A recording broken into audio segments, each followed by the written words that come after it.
Bonsoir à tous, soyez les bienvenus sur Maritima. Voici tout de suite le journal. Nous sommes le jeudi 28 novembre. Et à la une, à Martigues, on vous en parlait hier, les travaux Place des Airs ont démarré ce matin. Les pelleteuses et autres camions ont remplacé les voitures des usagers. Un immense espace vert va voir le jour d'ici quelques mois. Notre reporter Enzo Bonalana est allé à la rencontre des Martégots pour prendre leurs réactions, leurs impressions sur ces travaux d'aménagement.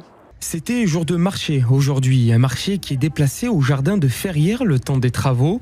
Les nombreuses personnes qui déambulaient d'un étal à l'autre étaient aiguillées par des opérateurs pour ce premier jour de travaux. Ces premiers jours bruyants devraient diminuer dans les semaines à venir pour laisser place à plus de 10 000 mètres carrés de jardins publics végétalisés, ce qui a de quoi satisfaire les Martégots rencontrés, même si certains sont pessimistes après cette rénovation Place des Airs à Martigues. Moi, quand il y a de l'investissement pour améliorer les choses, je suis tout à fait pour. Pour l'écologie, je suis pour. Ouais. En fait, tout ce qu'on fait, c'est pas pour nous, c'est pour ceux qui viennent derrière. Supprimer cette terre qui était très ensoleillée, très aride en fait, pour végétaliser, ce qui est une bonne chose. Ce qu'ils font, c'est très bien. Ça y est fait pour la ville, pour l'image de l'étang de mer, qui avait un bon jardin. J'ai vu le plan sur le journal hier, là. Mais c'est bien fait. À terme, c'est près de 170 arbres qui seront plantés et Place des Airs. Les places de parking qui étaient au cœur des discussions ont finalement été conservées, avec 120 places de stationnement disponibles après les travaux. Je trouve que c'est mieux déjà que ce qui avait été prévu initialement, parce qu'on a vraiment besoin de places de parking. Disons que ça va être plus joli parce qu'il y aura moins de véhicules, moins de parking. Est-ce que ça s'est imposé? Je ne sais pas. Martigues, ça se meurt, Martigues. Ils veulent que les commerçants vivent, mais ils suppriment les voitures dans le centre-ville. Le coût des travaux est estimé à 1,5 million d'euros et la fin de la rénovation est prévue pour mai 2025. À noter aussi, l'arrêt de bus Place des Airs est supprimé, bien sûr, le temps des travaux. La dépose se fait désormais aux arrêts Lille et Doumer. N'hésitez pas à emprunter la navette maritime gratuite. Et puis, si vous circulez en voiture, pensez à vous garer sur les parkings existants, comme celui de la piscine à Vatica. Et puis, des places supplémentaires, on vous le rappelle, sont disponibles au champ à Mathieu. Il y a aussi le parking de la crèche La Navale qui sera exceptionnellement ouvert les week-ends. En parallèle, on vous rappelle que les travaux du Pont Levant réalisés par le Grand Port de Marseille se poursuivent jusqu'à demain après-midi. Circulation routière donc alternée en journée, fermée encore ce soir. Mieux vaut éviter le secteur jusqu'à demain et emprunter de préférence le viaduc. Un accident d'ailleurs ce matin sur l'A55, il s'est produit à hauteur de Martigues Centre, c'était dans le sens Marseille-Fos. 4 voitures ont été impliquées dans cette collision qui a fait fort heureusement seulement un blessé léger et entraîné malgré tout de fortes perturbations. Vous avez d'ailleurs peut-être fait les frais de ce bouchon qui remontait jusqu'à Châteauneuf. Une quinzaine de pompiers avaient été dépêchés sur place. Ce soir, ces réunions publiques à Miramas sur les principales transformations autour de la gare. Vous le voyez, les communes du pourtour de l'étang ne cessent d'améliorer leurs espaces. Là, ça concerne l'accessibilité, l'environnement urbain. Parmi les réalisations prévues, une gare accessible aux personnes à mobilité réduite, des quais rénovés, une passerelle qui va relier le nord et le sud de la ville, et puis des quais végétalisés ainsi que des aménagements paysagers aux abords de la gare. Pour vous informer et échanger, vous pouvez vous rendre dès maintenant à l'hôtel de ville de Miramas. À Port-Saint-Louis-du-Rhône, 62 000 paquets de cigarettes de contrebande ont été retrouvés dans un container. Une saisie importante réalisée par le bureau de douane de Fos-Port-Saint-Louis. Plus de précisions dans ce reportage signé Flavio Noriga. Le 15 novembre dernier, le bureau des douanes du port de Fos-Port-Saint-Louis effectue un contrôle sur ce conteneur. Il devait transporter 2000 cartons de produits alimentaires, mais lors de la vérification, les douaniers tombent sur autre chose. Là, on ouvre, on tombe sur des pâtes alimentaires. Et si on pousse le contrôle un peu plus loin, ce qu'ont fait les agents très bien, on tombe enfin sur les cigarettes. Là, vous voyez toutes les cartouches de cigarettes qui étaient dissimulées avec des pâtes pour masquer la marchandise de tous les côtés.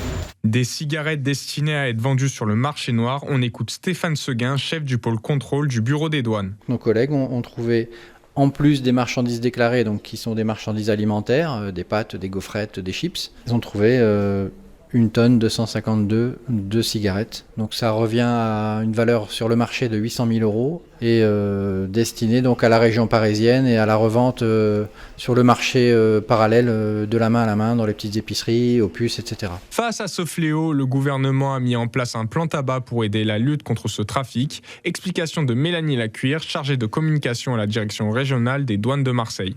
Notre travail, c'est donc de sélectionner le flux légal du flux illégal.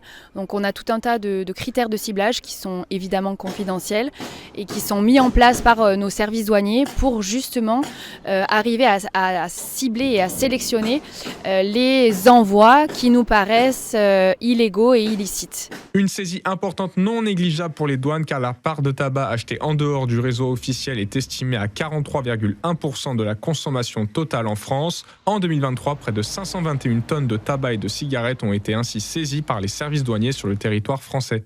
À la page judiciaire, quelles ont été les fautes commises au sein des immeubles qui se sont effondrés rue d'Aubagne à Marseille le 5 novembre 2018 ?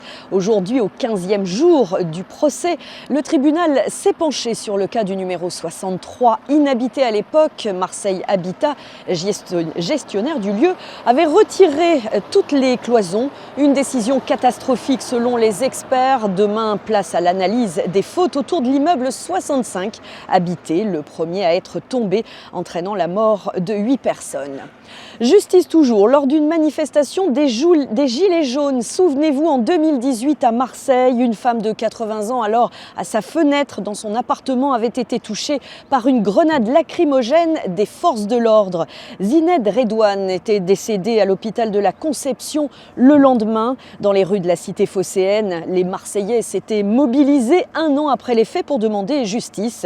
C'est enfin chose faite, le CRS, auteur du tir, a été mis en examen pour homicide involontaire. L'État condamné à verser 88 000 € au fonds de garantie des victimes des actes de terrorisme et autres infractions en remboursement d'une indemnisation versée à la famille d'un homme tué par des codétenus en prison. C'était à la prison des Baumettes à Marseille en décembre 2017. La victime de 20 ans était morte des suites de ses graves blessures quelques mois plus tard. Les 5 jeunes qui l'avaient frappé ont été condamnés en 2020 à des peines allant de 14 à 20 ans de réclusion criminelle. Au chapitre social, le ton monte chez les agriculteurs et le mouvement prend de l'ampleur depuis plusieurs semaines. Vous le savez, ils manifestent contre le traité du Mercosur, cet accord de libre-échange avec des pays d'Amérique du Sud qu'ils jugent dévastateur pour leurs exploitations. Hier, environ 80 agriculteurs et une vingtaine de tracteurs sont entrés en action dans notre département. À Entressin, 2 radars ont été recouverts de pneus, tandis qu'un 3e, un radar mobile, a été démonté et transporté jusqu'à la sous-préfecture d'Istres. Boue et déchets ont également été déversés devant le bâtiment administratif. Je vous propose d'écouter la réaction de Jérôme Mazli, membre de la FNSEA, qui va revenir plus en détail sur les raisons de cette mobilisation. Et puis également la colère d'un jeune arboriculteur, José, à bout de souffle, qui espère encore faire entendre sa voix. Reportage signé Nordine Ali Saïd.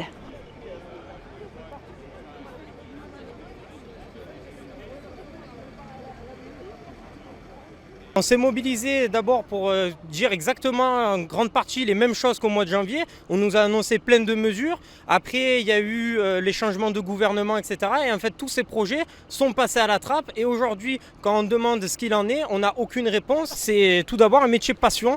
On fait agriculteur parce que soit on a grandi dans ça et qu'on a toujours connu ça et qu'on a envie de le faire, soit on fait de l'agriculture parce qu'on est tombé amoureuse d'elle. On ne fait pas de l'agriculture pour se dire on va s'enrichir parce que c'est pas vrai. L'agriculture, c'est un métier de passion. On a envie de nourrir notre pays et on a envie que notre pays soit conscient qu'on est là pour eux. On est là pour dire, écoutez, il nous faut des mesures structurelles pour avoir des revenus, il nous faut des outils pour pouvoir produire et il nous faut une visibilité pour continuer à vouloir travailler. Comme on dit dans nos revendications, on marche sur la tête. Donc on est en train de dire ça. Oui, le Mercosur est un catalyseur de nos revendications, Mais non, il n'en est pas l'alpha et l'oméga. La fin du Mercosur ne dit pas que nos problèmes à nous seront réglés. Ils sont beaucoup plus profonds. Donc c'est vraiment un changement de paradigme. C'est vraiment un changement de logiciel dans l'esprit de tout le monde que l'on souhaite. C'est-à-dire que l'agriculture, dans sa diversité de production, de façon de produire, doit pouvoir exister. On a été annoncé, comme je ne sais plus, il y a 2-3 ans, par un journal anglais, comme la meilleure agriculture du monde. Il faut le conserver, ça. Le message est clair, cette mobilisation en appellera d'autres dans le département avec un rassemblement prévu demain du côté de la Rotonde à Aix et puis samedi ce sera en Camargue. L'arsenal anti-Airbnb de la ville de Marseille devrait bientôt s'étoffer. Laurent Lardy, nouveau député PS des Bouches-du-Rhône, également adjoint au tourisme de la ville de Marseille, s'est exprimé au perchoir de l'Assemblée nationale. Il a défendu face au gouvernement une proposition de loi permettant de mieux réguler le marché des meublés de tourisme, un sujet crucial pour le printemps marseillais. Cette proposition a été acceptée, le sujet sera évoqué au prochain conseil municipal de Marseille. Marseille toujours, et la ville honore demain la marche pour l'égalité et contre le racisme. Partie de Marseille en 1983, l'ancienne avenue Alexandre Ansaldi au cœur du 14e arrondissement portera désormais le nom de cette manifestation militante historique. Le conseil municipal de Marseille avait adopté cette nouvelle dénomination le 20 septembre dernier pour honorer celles et ceux qui se sont battus il y a 40 ans. Inauguration donc demain de cette nouvelle avenue de la marche pour l'égalité et contre le racisme à 14h avec une déambulation symbolique. Solidarité comme chaque année, quand l'hiver s'installe, Emmaüs intensifie ses actions pour venir en aide aux sans-abri. Toute l'année, l'association propose un petit déjeuner du mardi au vendredi entre 7h30 et 8h30 sur la place des Réformés à Marseille. Une soupe chaude vient en complément en hiver, servie dans la matinée. Nous nous sommes rendus sur place à la rencontre des compagnons d'Emmaüs et des bénéficiaires. Sujet signé Cassandra Moreau. Une soupe maison préparée par les cuisiniers d'Emmaüs. Chaque jour, 10 litres sont versés dans les bols, accompagnés de pain. Rodolphe, compagnon, est au service. Il n'y a que des légumes. C'est le seul repas qu'ils peuvent avoir. C'est toujours ça de bien pour eux, quoi. Ouais, beaucoup de gens qu'on voit tous les jours. Ça leur fait aussi du bien, un peu de parler. Voilà, on plaisante, on essaie d'avoir un moment convivial. Bien plus qu'une soupe, un rendez-vous qui permet de garder un lien avec les personnes dans le besoin. Bilal est un habitué. C'est très important, les gens ont besoin de cette chaleur humaine pour pouvoir exister, quoi. Ils ont besoin vraiment d'avoir quelque chose, une attention avec les gens. Donc c'est vraiment spécial, c'est pas qu'une soupe, c'est aussi la rencontre avec les gens autour de tous les milieux. Des fois on a des gens qui viennent, qui ne sont pas du tout de la soupe, qui viennent parler à nous. On a déjà des gens qui se rapprochent de nous. Donc ça, c'est plutôt bien. Les gens s'intéressent aussi aux gens qui sont démunis. La soupe sera distribuée pendant toute la période hivernale. À noter qu'Emmaüs propose en cette période de fête une grande vente de Noël avec des idées cadeaux dans les locaux à la Pointe Rouge. Rendez-vous le samedi 7 décembre, on vous le rappellera.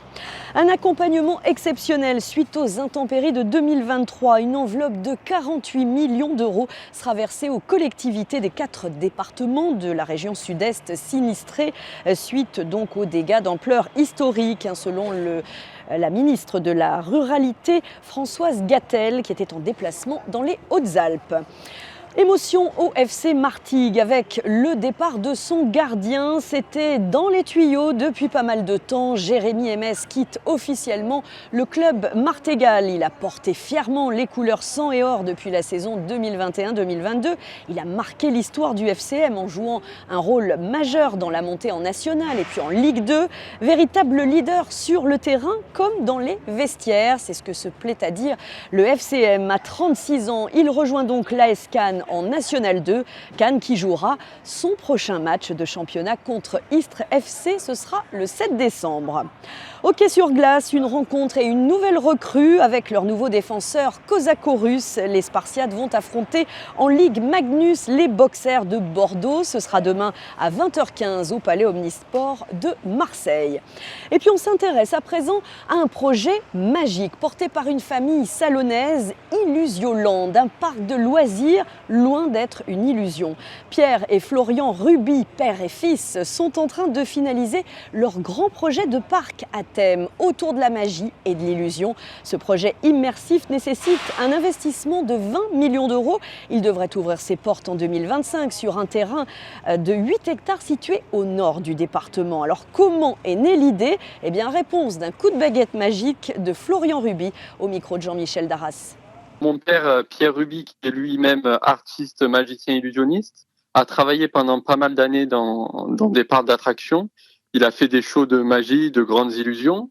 Et il s'est toujours dit qu'un parc sur la magie et l'illusion, ça n'existe pas. C'est pas comme un parc d'attractions, parce qu'il y aura des attractions, mais pas des attractions à sensation, vous voyez. Il va y avoir une quinzaine de salles à effet où les gens pourront plonger dans la magie. Il y aura des logements insolites également, où on pourra passer des nuits dans des logements insolites avec un lit en lévitation, une chambre avec des menottes d'Houdini. Il va y avoir également un musée et le cœur d'Illusioland, ça va être le Music Hall. Ça sera une salle de spectacle de plus de 4000 m². Il va y avoir apparition d'un alpha-jet sur scène. Il va y avoir également lévitation d'une voiture sur scène. Ça va être vraiment du gros show, style Las Vegas. Et pour ce projet fou, la famille Ruby, la maman aussi, participe activement. Eh bien, la famille a notamment reçu le soutien et l'aide de plusieurs experts, comme le fondateur du Futuroscope et président du parc Spirou. L'objectif d'Illusioland serait d'attirer 400 000 visiteurs par an. 5 millions d'euros restent à trouver pour financer la partie musée. Alors sachez qu'une cagnotte participative va être ouverte sur la plateforme KissKissBankBank. Calogero était à l'Arena du Pays d'Aix pour son AMOUR Tour. Une petite année après la sortie de son album du même nom, mais bien Calogero sort son 10e album studio dans l'énergie de la tournée. Et dans ce nouvel opus intitulé 10, c'est écrit en chiffres romains, eh bien coup de cœur pour le titre Prends ma main, interprété en duo avec Soprano, un artiste qu'il affectionne particulièrement, c'est ce qu'il a confié au micro de Laurent Courreau. C'est un garçon incroyable, d'un grand talent et d'une gentillesse vraiment à part. Et c'est vrai que quand j'ai vu ce reportage avec ces pêcheurs siciliens au large de la Sicile qui sauvaient des vies contre le gouvernement italien, ça m'a bouleversé. Et vu mes origines et les origines de Soprano, ça prend tout son sens. Et j'avais envie de chanter cette chanson avec lui. Je lui ai proposé, il a accepté, et c'est top. La tournée de Calo touche à sa fin. Étape de nouveau dans la région PACA les 6 et 7 décembre. Ce sera à Nice et puis Toulon. Maritima, partenaire de la 222e foire au Santon de Marseille. Vous le savez, la famille Maritima était récemment en direct du Vieux-Port à la rencontre des exposants, des santonniers. L'occasion de partager leur passion et leur parcours qui relèvent souvent d'une histoire de famille, comme nous l'explique Gisèle, santonnière des Santons Beaumont-Vouriot. Quand j'ai fait mes études et que j'ai eu mon bac, il y avait du travail à l'atelier. Mon papa, je le voyais travailler. Et comme de toute façon, on est né dans une bassine d'argile. C'est joli ça.